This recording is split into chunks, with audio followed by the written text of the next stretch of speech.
are April and Scott, creators of NaughtyGym.com, and this is The Naughty Gym Show. For years, we've been fitness and nutrition coaches to thousands of people through our commercial gyms and online platform. We've also spent nearly a decade in an ever-evolving open relationship. This show brings together two of our biggest passions, fitness and sex positivity. Our mission is to maximize the physical and mental health of anyone brave enough to explore relationship structures that run counter to societal norms. We have demolished our old ways of thinking about relationships, and from that rubble, built a life full of happiness, adventure, and vitality.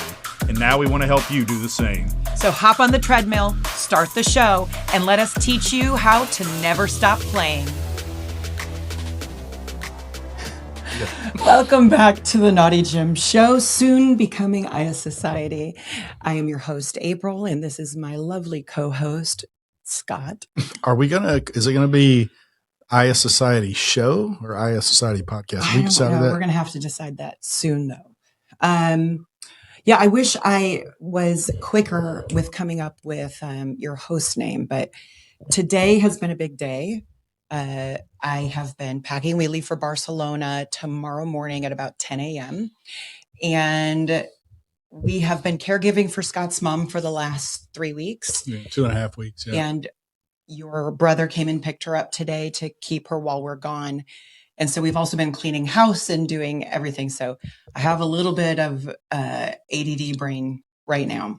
But I'm proud of you because probably for the first time in our life, you still waited to the last. You didn't start packing for this trip until today, but you're done at like 6 or 7 in the evening. Actually, I did start yesterday. Okay, a little bit. That's a big change because normally you wait till like 8 o'clock the night before we leave and then keep me awake packing till 2 in the morning while I'm trying to sleep in the bedroom. Yeah. Because you seem to not be able to pack. I got a new packing system I'm super excited about. So I'm just bringing carry-on, and I got those like vacuum seal bags, and I got all of my clothes because we're going to be gone from the 10th of August until the 26th of August. And I got everything in my carry-on. Yeah, which is crazy to me. That's impressive. Yeah. You got your new vacuum bags, so you shrunk some stuff up. So we've had a lot going on. We are leaving tomorrow morning. My oldest son's baby is due on your birthday, August 15th. So we'll be gone for that. I was hoping she'd go into labor early.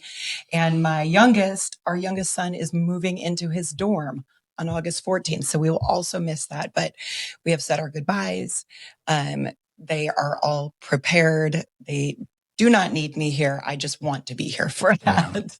Yeah. I've had some, despite mom being here under less than ideal circumstances, it's been nice getting to spend more time with her. We've had a lot of, even though we've been incredibly busy, we've had a lot of good family stuff going on. It's been a long time talking to my oldest daughter the past couple of days. Yeah. And it's just been, that stuff's been good. Yeah.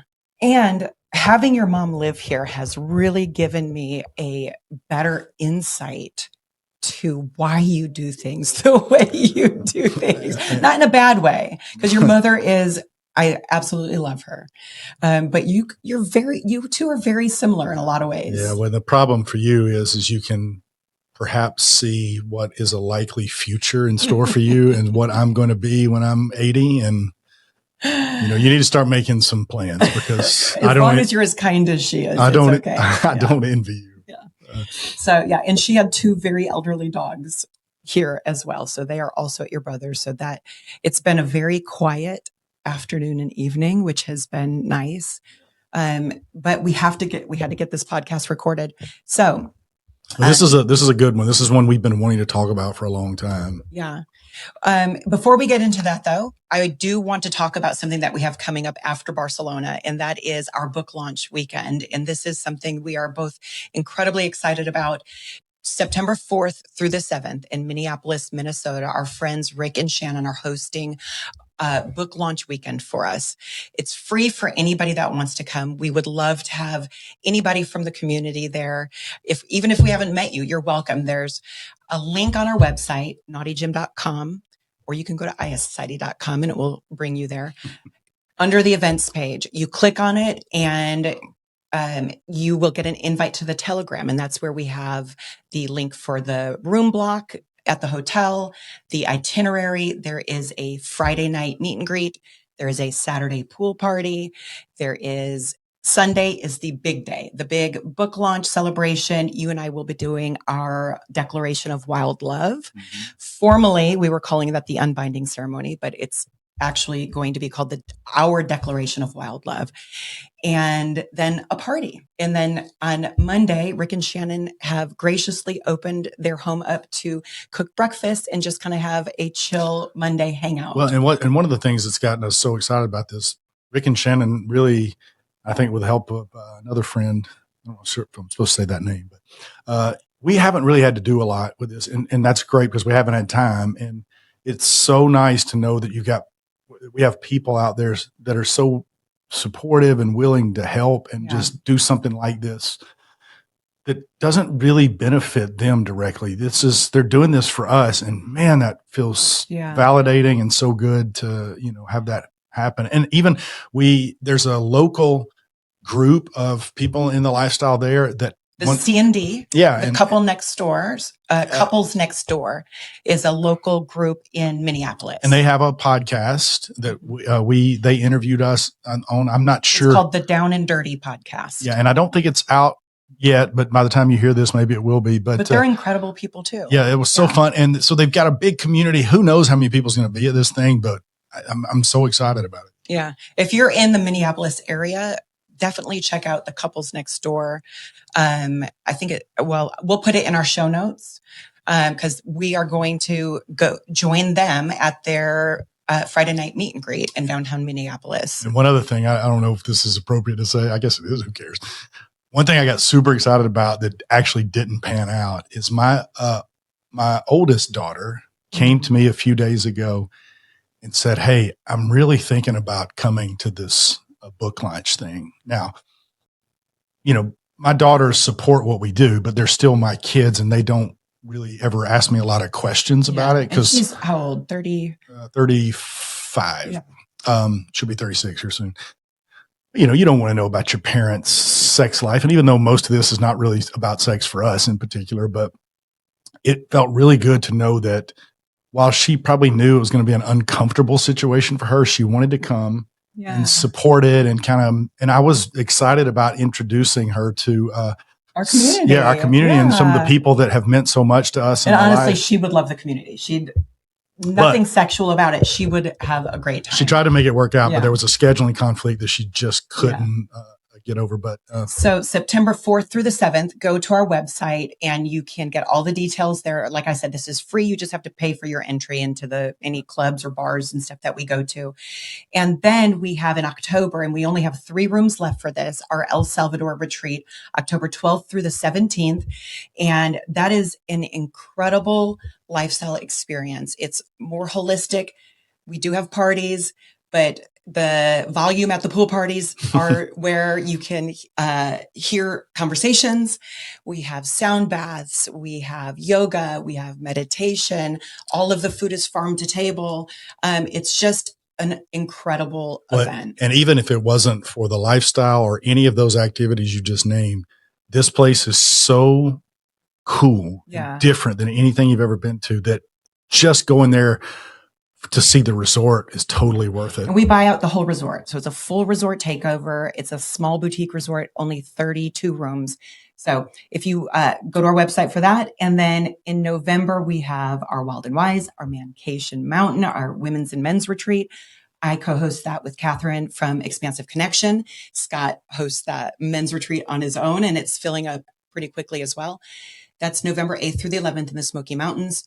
Immediately following that is our holidays, which is probably, other than Hito, one of our more party-centric it's kind events of our that we do. End of the year party. So that's open for 14 couples. I think we have 7 or 8 spots left. We get a huge, ginormous cabin, and we have great parties. Cheryl from Divas Dragonfly caters all the meals in the house. Every day is a different holiday, and we celebrate them, like doing our own spin on the traditions of Halloween and Thanksgiving and Christmas and New Year's, all that kind of stuff. And it was naughty holiday fun. It was a blast last year. And our last event round out the year, I guess, but it's after the year, is Be Better Being Bad in Jamaica, Hedonism 2 Resort, January 2nd through the 9th. And this is going to be a sellout. I think there's a few rooms left, but we're getting messages every day from people like, I just booked. So this will be a full sellout this year. So we would love to see you there. My very best friend is coming again this year, and I just can't wait. She's not even in the lifestyle. That's how incredible this resort is. You don't have to be in the lifestyle to have a good time. You're not going to feel pressured. You're not going to be pressured. You're not going to, you might see some crazy things at the nude pool. I think she and her husband stayed on the prude side, but you can stay on the prude side and still have a good time. So all of those are on our website, naughtygym.com, under the events tab, and we hope to see you there. Now, we have been talking about this topic, and there's so many different directions we could have gone with it. And I'm not even sure one of the reasons we delayed this for so long is because it's tough to get a handle on it. And we're going to be offering our thoughts today. Right. But please don't take this as we're saying this is the de facto right way of looking at this. This is a tough conversation. And honestly, when we're recording a podcast, this is you and I, this is how we do our conversations, all of our conversations. Yeah. We just kind of talk. We're not therapists. But this is kind of how we talk about different situations, hypotheticals. And what we know is, well, no, I shouldn't say what we know. I don't know what percentage of the lifestyle population will resonate with the things that we say today. Many people may disagree. We know some will for sure. And maybe we're a little bit different than the average lifestyler in the way we view things. So this is just our perspective, but this definitely is a conversation that we have had ongoing for a while, trying to figure out why we sometimes feel like we're different. Well, I don't think it's okay. So what we're going to be talking about today is jealousy, invisible contracts, and why someone else's connection isn't your loss. So we have weekly live discussions in our online community, our Naughty Gym community, every Wednesday night. And so one of our community members was telling us a story and asking kind of how they should handle it. They were invited to an Airbnb from another couple invited them. And there was going to be 3 couples staying in this Airbnb. They were then going to go to some event. Maybe it was a hotel takeover or a sex club. So they all go. The couple who was talking to us about this just went and did their thing. They went and connected with other people. They were having great conversations. When they got back to the Airbnb, they could kind of feel a shift. Like maybe the other couple was upset, and come to find out the couple that had invited them was upset that they hadn't spent more time with them at the event. And then after they left for the weekend, and apparently they didn't have sexual relations with them either, they were upset. Sexual relations. Nerd. They were also upset that they didn't have sex. And they had before, I think. They had not before. Okay. Had not before. And it was not even talked about. And so that's one of those things where they had obvious chemistry. They had enough chemistry that they're like, yeah, we'll share an Airbnb with you because we like you, and then go to an event. But there was everything was kind of unspoken. There was nothing talked about before. I'm sure they've talked afterwards. In fact, he said that he had spoken to them since. But how did a genuine connection turn into an expectation of priority? Well, and often in these situations too,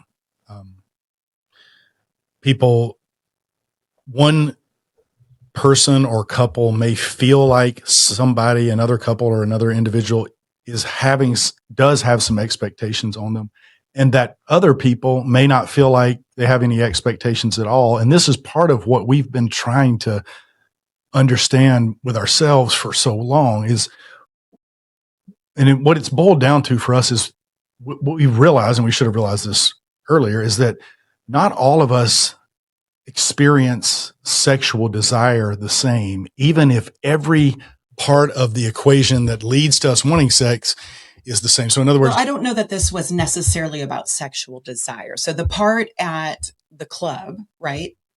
So couple A is, they're all at the club. Couple A is just interacting and connecting with other couples and maybe just forming friendships. Yeah. And couple B kind of gets upset. I don't think that's necessarily about sexual attraction. I think I thought you were saying an expectation of I'm the priority and maybe a little jealousy. Okay. So it wasn't just necessarily, because I don't remember this conversation. I think it was a while back. No, but we will get to the point that you were making. Okay. So yeah, this isn't an isolated story that we're talking about. It's just one that was happened in our community. And we've heard this many times. Yeah. We've had people say things like, I've had a husband tell me before, he goes, I really honestly never get jealous of anything my wife wants to do, who she does it with, how she does it. It just doesn't really faze me. I'm happy for her to do whatever. But that couple dates separately as well. And he says, I do get jealous of the girl that I date. Yeah. He said, I can get so jealous about her seeing somebody else. And he goes, I know that's probably hypocritical, but I'm just being honest. And I've heard multiple variations of that. Sometimes it's couples being jealous of other couples or whatnot, but where you're not jealous of your primary partner for whatever reason, but you can get jealous, you and your partner, or just you can get jealous of other people that you have connections with outside that. See, I have a hard time empathizing with that because I'm the opposite. Right. I have never, that I'm aware of, and we've been talking about this for a while, have experienced jealousy when it comes to my friendships or people in our community. Or anybody other than me. Or really. Anybody other than you. Yeah. Yeah. And you guys have heard me talk about my best friend growing up. It was just such a healthy friendship. And so when I started making friendships as an adult, I just assumed all friendships were like that. And so if I meet a couple and I think they're cool, I want everybody else in my world to meet them as well and hang out with them. And if they fuck, I'm going to be their biggest cheerleader. I'm like, I just don't experience that now. And I told you earlier, I'm like, I don't know why I experienced that with you though, but I do experience jealousy with you. Well, right. You've even said, I want to get with you, Scott. Yeah. To the same place I am with all my everybody else. Right. I want to be able to clap and experience your joy as my joy. I want compersion because I have compersion for all of my friends, all of my community, anybody that I come into contact with that I think. And I've seen you do cool. this. I've seen you meet them, meet and really have attraction for a couple. Like, oh, these are great people. I want to go introduce them to this other couple, and sometimes that leads to play between those two. And you're like, oh my God, I'm so happy y'all did that. And sometimes it leads to them becoming super good friends and they're traveling together. And I don't feel like I'm missing out on anything. I'm just so happy that they've made those connections. So it's hard for me. I can understand it because I get jealous of you. Yeah.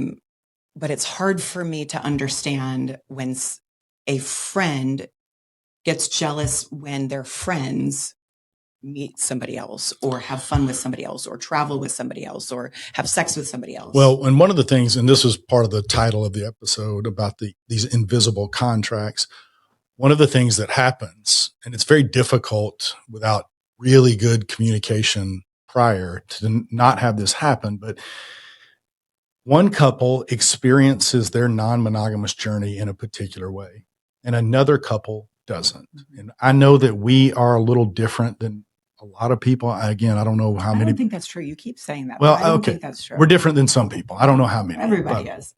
Right.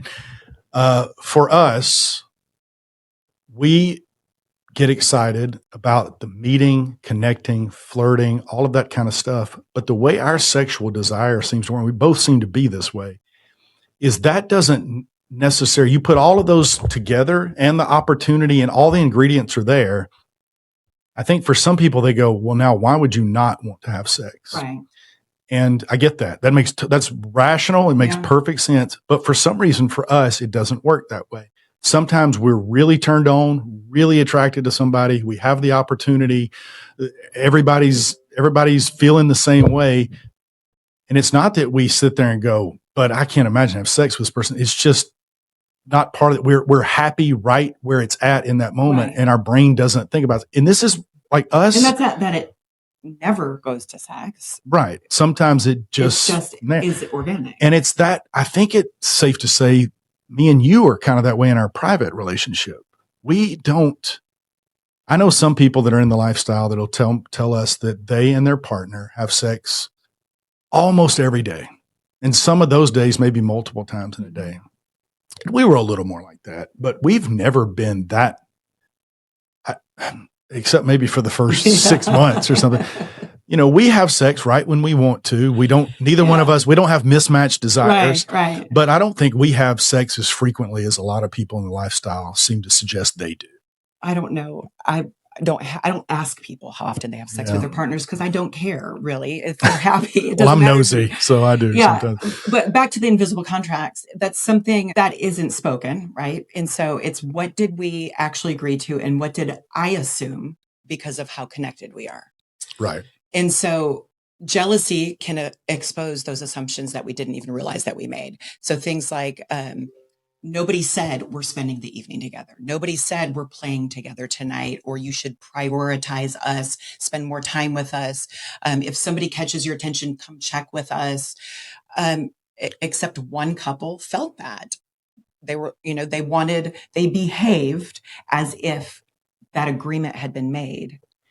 Well, because that's how the lifestyle, I don't know if the lifestyle works for them. I don't know if that's the right way to say it, but they're probably the type of people that think, we got this great connection. We're all attracted to each other. We have this perfect opportunity in this really sexy environment. Why would we not be? And they make that assumption that that's the way they feel. So the other couple must feel that way too. But is that an excuse for them to say, well, this is how I experience the lifestyle, or is that emotional immaturity?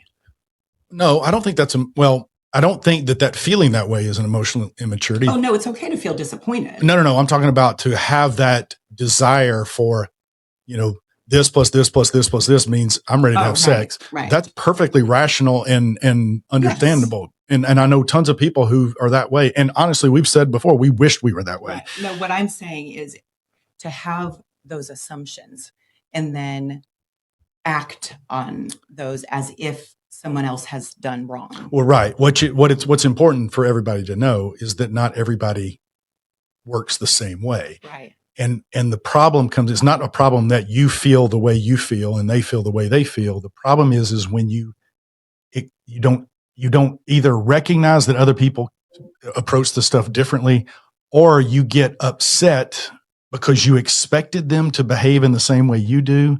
And when they don't, you feel like it means, well, maybe they aren't attracted to me, or maybe they don't have the same kind of connection strength that I feel like we do. And then you get upset, also totally justified to be upset or have your feelings hurt in those situations. But what you should not do is then make your upsetness a burden that the other couple has to bear. You tell them, hey, I really thought we were going to do this thing tonight. But I also think there's always going to be the possibility that you're going to go hang out with friends and they're going to meet somebody else, or maybe you meet somebody else. If you are expecting or you are hoping that there's play on the table or there's something, I feel like those conversations, even if they're uncomfortable, need to happen ahead of time. Yeah, exactly. If you have really big hopes, shouldn't even say expectations, because it's a very fine line between what a hope is and an expectation is. But if you have huge hopes and you're daydreaming about the way you're hoping this night or day or whatever will go, for everyone's sake, you should put that on the table and talk about it. Because if you just assume that because the vibe and connection the last time you met or whatever that means they are thinking the same and hoping for the same thing that night, you're putting yourself in a position to potentially get very disappointed. Yeah. But also, as far as I'm concerned, if I'm going somewhere with say 3 couples that we really love, and we go to an event, I hope they're connecting with other people. Like, would I love to hang out with them all night? Of course. But if they don't, okay, I'm fine with that. I'm going to probably find some other people to have conversations with. Yeah. So I feel like that is your friend's connections with someone else doesn't diminish the connection that they have with you. Correct. It takes nothing away from you. And that's something people have always said about non-monogamy in general. Right. Hey, because outsiders may question, well, why would you even be married if you want to do this? Right. Because it doesn't detract from our relationship that we sometimes connect or have intimacy with others. It actually, when we're doing it right, builds our relationship stronger. It makes us feel more connected somehow. And that's the same way with just friends and other play partners in the lifestyle. But often it can feel hurtful or it can lead to jealousy, which jealousy isn't a bad thing necessarily, but it can give us some very useful information, because maybe you're worried about being replaced as a friend, or you're worried about being less exciting or less significant, or not going to be able to be sexual with them again. Those are real human feelings, and that's okay. But when I'm feeling jealous becomes I need you to behave differently, or I'm going to behave differently because I'm jealous, then that's where I think the issue comes in. Yeah, jealousy is not inherently a bad thing. But it's not. You can't assume it's telling that because you're feeling jealousy, somebody must be doing something wrong to you. Right. It's information, and you need to take note of it. But you need to step back and go, all right, is somebody doing something inherently wrong, immoral, unethical, or whatever, or do I just simply not have the capacity to handle this right now? Right. Well, and is it restricting their autonomy, which is what I'm working on with you? Is my jealousy restricting your autonomy? Yes, in some cases it is. And so that is an issue I need to handle, and not put that on you to act differently and navigate how I'm feeling around that issue. Yeah. And like you say, it's limiting autonomy. And the way we define this in the book is that the typical or one of the common solutions to this problem, when you feel jealousy, you should go, I feel jealousy. The common sense answer is to go, what made me feel it? Oh, it was when my wife did X. So I'm going to ask my wife to no longer do X. Well, that may calm you down for the time being, or maybe forever, but especially if that rule lasts forever. But if X is something that she really would like to engage in, it's a part of who she'd like to be as a person. Well, now you've bought your peace at her freedom's expense. Yeah. And while that can be a valuable tool for the time being, when you feel like that should be the permanent solution, instead of, well, I'm going to limit her for a time because I don't have the capacity to deal with this. What you should also do is go, but I am a person that can change and become stronger. I'm going to try to do the work to no longer need to impose on her freedom that way. That's a very different thing than just saying, hey, I felt jealous. You need to never do that again. Yeah, I agree. So this is where we're going to talk now about what you were talking about earlier, sexual attraction, sexual desire, and how those can show up differently in different people. So couple A and couple B have had fantastic sex. At the next event, couple A naturally assumes we're attracted to each other. The sex is great. We have chemistry. So why wouldn't we? So one person can think attraction plus chemistry plus opportunity equals I want sex. But for another person, it can be attraction plus chemistry plus opportunity means I'm having a really great time. and it's not thinking about sex. Neither is wrong. Neither is less attracted. Neither values the relationship any less. But it is still like previous sex isn't a reservation for future sex. It doesn't give you access to future sex. And declining sex tonight doesn't mean that person, couple A, didn't enjoy the first time. Well, yeah. And so you put that in that equation for me. I love that. Like the desire plus chemistry plus opportunity or whatever equals let's have sex. Right. It almost, I think for people that feel that way, you feel the momentum. All of these components, the ingredients are there. So we're headed towards sex. That makes perfect sense to me. And in fact, it makes more sense to me than the way I experience the way we experience sexual desire. And it's hard to explain. And that's why I like that mathematical formula, because that seems to make this clearer for me. But for us, we don't experience the momentum. Like we're experiencing the connection and the intimacy and the opportunity as almost the end in itself. Like, oh God, this is great. And not every time that can change, honestly, from day to day, week to week. Sometimes I experience it the first way and sometimes I don't. I never know when I'm going to do that, how I'm going to experience. The important problem is that when you're feeling the emotional weight of that disappointment, right? So when couple A is disappointed that it didn't end in sex with couple B, their mood changes or they withdraw or it can make the other couple feel responsible for fixing it. And it can create pressure even when nobody is explicitly like demanding anything.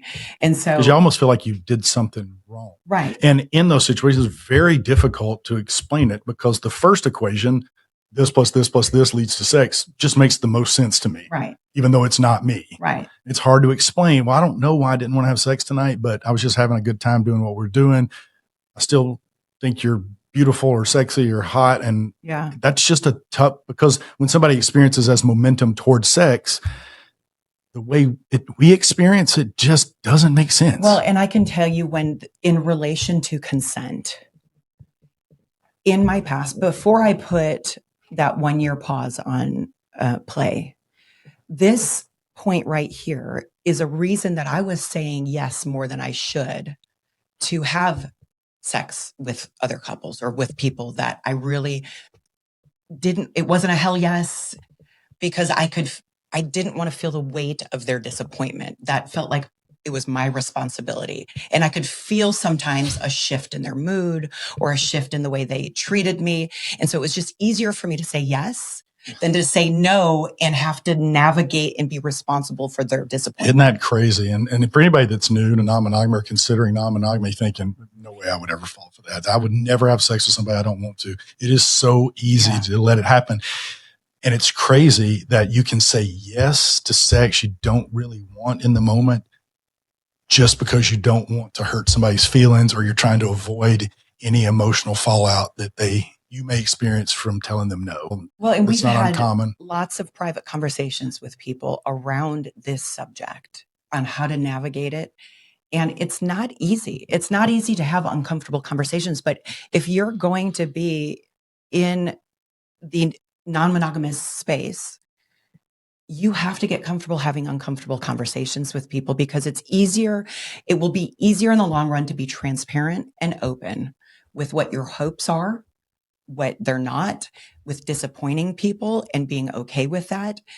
And that's something I'm learning too. Like, it is not my job to take care of somebody's disappointment. That is their responsibility.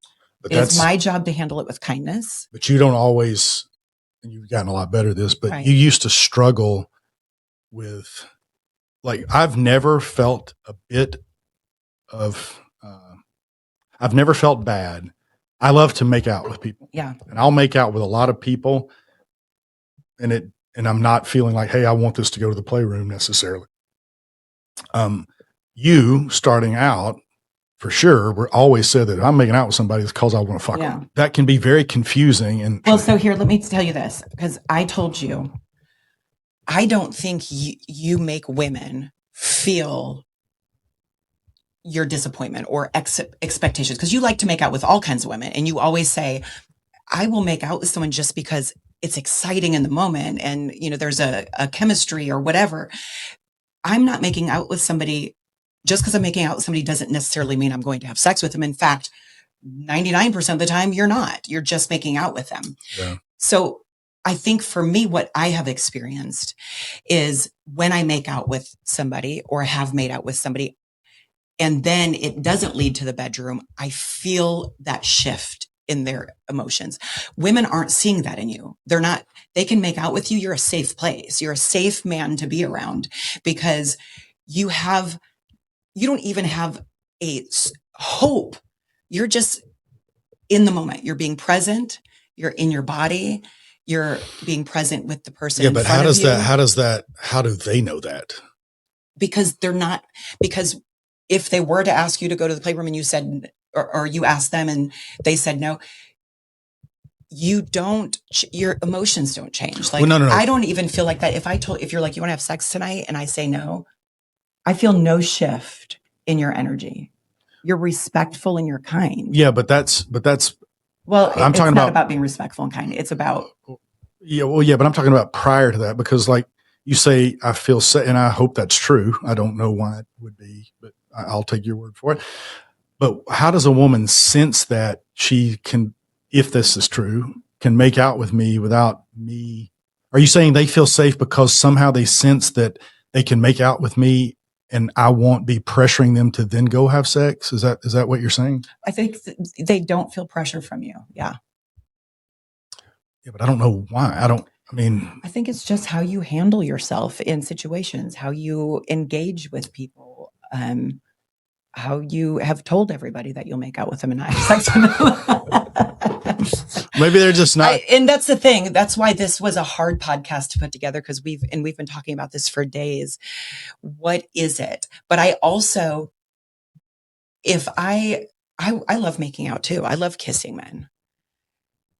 But that is my fear is, am I going to make out with him?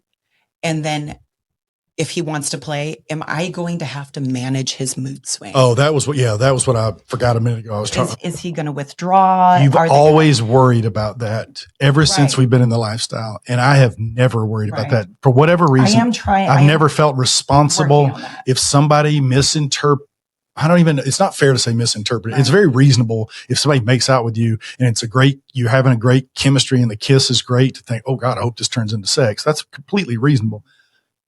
But in the event that I did that with a woman and she wanted to then have sex, I still don't feel any guilt that like I did anything wrong. I mean, I'm not saying I'm laughing at them or anything like that, but I don't feel like it's my responsibility to have sex just because I kiss somebody. Right. And you've always worried about that. That person started to cold shoulder you and just like.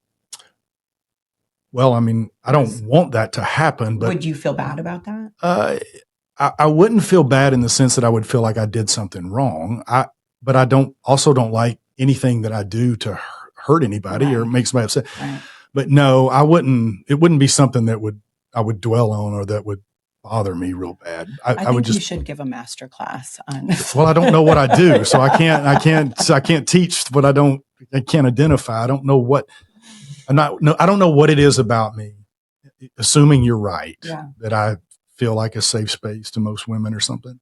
I don't know what I do to make that. It's not like I've worked and figured out how to do that. Right. So I can't identify why that's the case. Well, so let's go back to, so it's okay to feel jealousy. It's okay to feel that disappointment, but it is your responsibility and how you handle that. And if couple B can feel the energy shift and the weight of your disappointment is put on them, then that's something that you need to really use that jealousy as a magnifying glass to figure out, why are you acting like that? Like, why did it hurt so much? And then maybe have a conversation.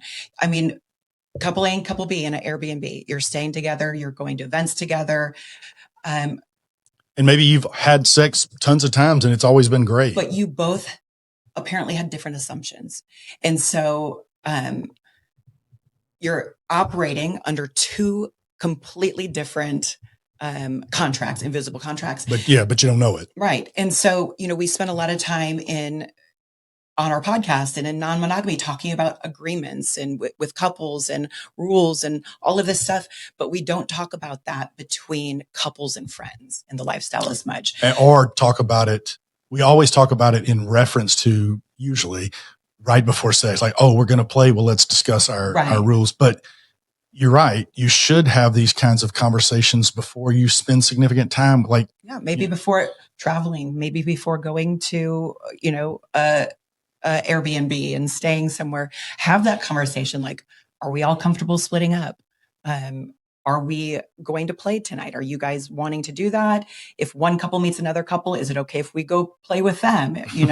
But that's things that don't assume that you're both on the same page, because we all have such different things that we're coming into these friendships with. And you don't have to understand why somebody's way of moving through their non-monogamous journey is the same as yours.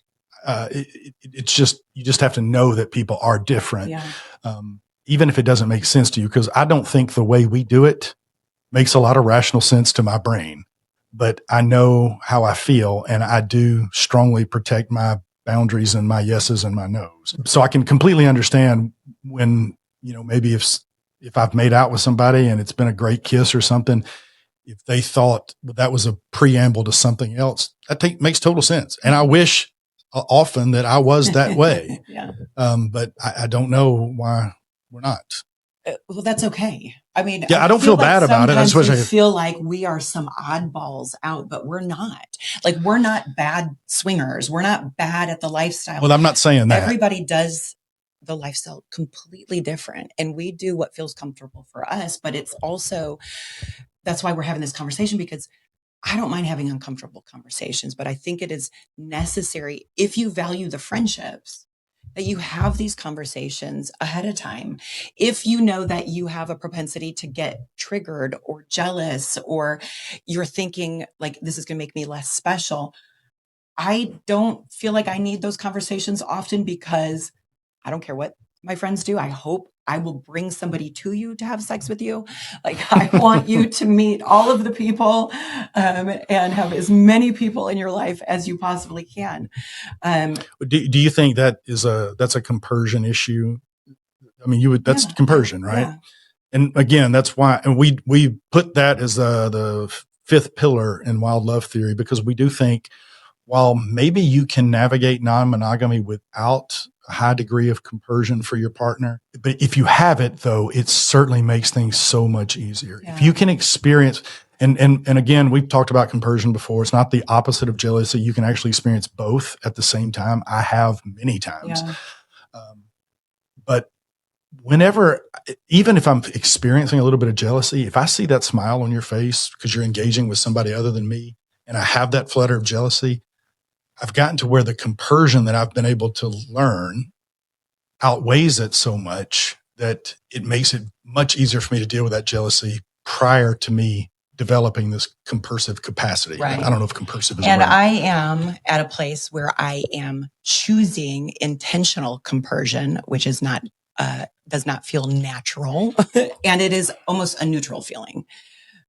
Sometimes it's not neutral. Sometimes I don't feel it, but most of the time I've felt compersion has been neutral, and that's okay too. You can read Marie Tuin's book on compersion to hear more about that. But so I also want to talk about, our whole goal is to connect people. We are connectors. We have been connectors since before we were in the lifestyle, before we even met each other. That is what we did in our lives. I don't think we realized it, but yeah, in hindsight, we've seen this thread running through our entire relationship. We love to connect people, even with our business. We love working with other businesses, especially in the lifestyle space. We love collaborating. There is no business in the lifestyle space that we wouldn't tell somebody to go to one of their events. You can't make it to one of our events. Here's some other great events to go to. You should go. But we have experienced some of that, some other people that don't do that. Yeah, we've had people tell us, hey, we're coming to this event of yours, whatever it is. Please don't tell so-and-so, because they'll be very upset if we came to your event for whatever reason. Yeah. That's happened far more than I would have ever been able to guess before. And I don't know what that is, if that is a scarcity mindset, or maybe it's the jealousy, unable to feel compersion. We are not like that. You ask us about an event and we will tell you to go and explore it, go try it. Now, there are some events that we've been to and we don't like, or we didn't, but I'm not going to tell you not to go because I didn't like it, because you may love it. Yeah. In fact, that's happened. We've sent people to other events. Yeah. So, with what happens between us, I enjoy Naughty in New Orleans. It's not your favorite. Okay. I love Bob and Tess. Mm-hmm. I love the event, but it's overwhelming because I'm an introvert, and it's just a lot. But right. It isn't very organized. It's a great event. I just have a hard time. Well, right. But my point is that people just have varied differences in what they love. And it can happen even between people as close as me and you. Right. Yeah. So I'll go by myself. Yeah. So connection does not give us ownership over where someone connects next. And that's the same with our community. Like, be a part of our community, be a part of somebody else's, be a part of all of the communities, because all of the communities have great things to offer, and they're all different. There's no community that we've seen in the lifestyle that is exactly the same as another one. Everyone has different things to offer. And that's the really beautiful thing about the lifestyle is there's so many communities that are giving resources and experiences and events and opportunities for you to connect with incredible people. And in different ways. And Yeah. I love that you bring that up, because it also, that same point holds for different individual people. Like, for instance, I know there are people, other men that you occasionally message, and in part because they see this journey through a slightly different lens than I do, or maybe even a very different lens than I do.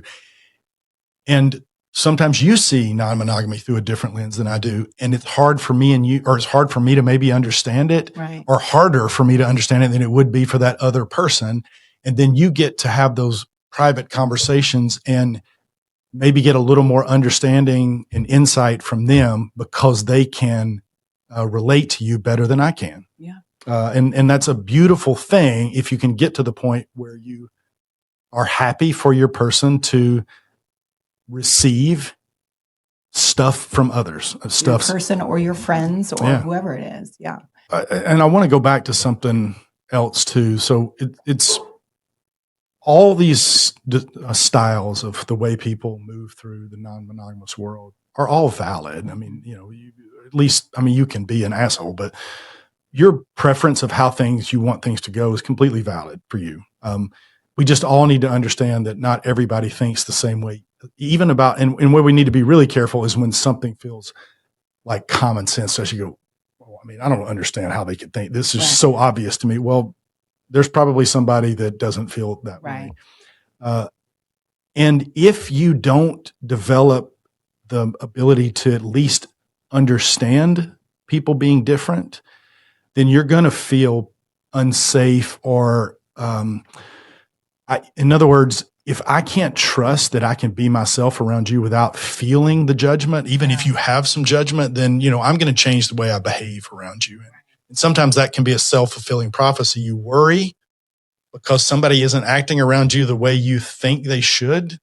And that now means that, well, they must not like me as much as I like them, or maybe our connection is dying or something like that.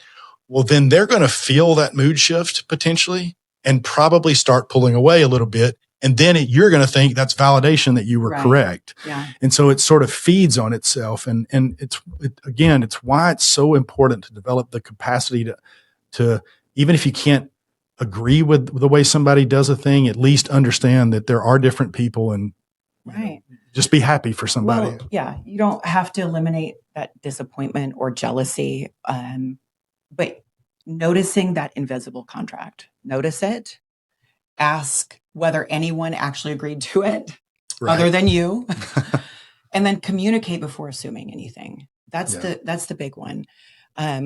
You're allowed to be disappointed without making somebody else fix it. Stay curious when jealousy appears. Let people expand without immediately interpreting that as they're abandoning you, and build relationships that people want to return to rather than ones that they feel obligated to. That's a big one. Like, if you think somebody is obligated to do something because you have been friends for a certain number of years or you've done a certain thing, they are going to feel that. And that's going to feel like expectation. And that's not fair. Yeah. And we often do that to people. And I think we've done this too, probably. Actually, that's the thing. Most of the time, a lot of people aren't doing that intentionally. Right. Or they think they're not doing it. But if you're acting in a way that the other people can feel, they can sense it, they're going to start feeling like they are disappointing you. It becomes a problem that they have to somehow manage your disappointment. And that's not fair to people. It's okay to be disappointed. We get disappointed a lot. Yeah. But you need to try to handle that on your own, not make that a burden for the other people to manage. And I think that's easier to do when those two things are there, that you understand that everybody doesn't experience desire and the non-monogamous journey the same way you do. And you can work on developing that compersion to be happy. If you're the type of person that tends to get jealous of other people's connections, start working at it. You may not have compersion right now. You may struggle with it, but we're people that are capable of tremendous change and evolution. You can get there. You just need to work on it. Yeah. Like anything.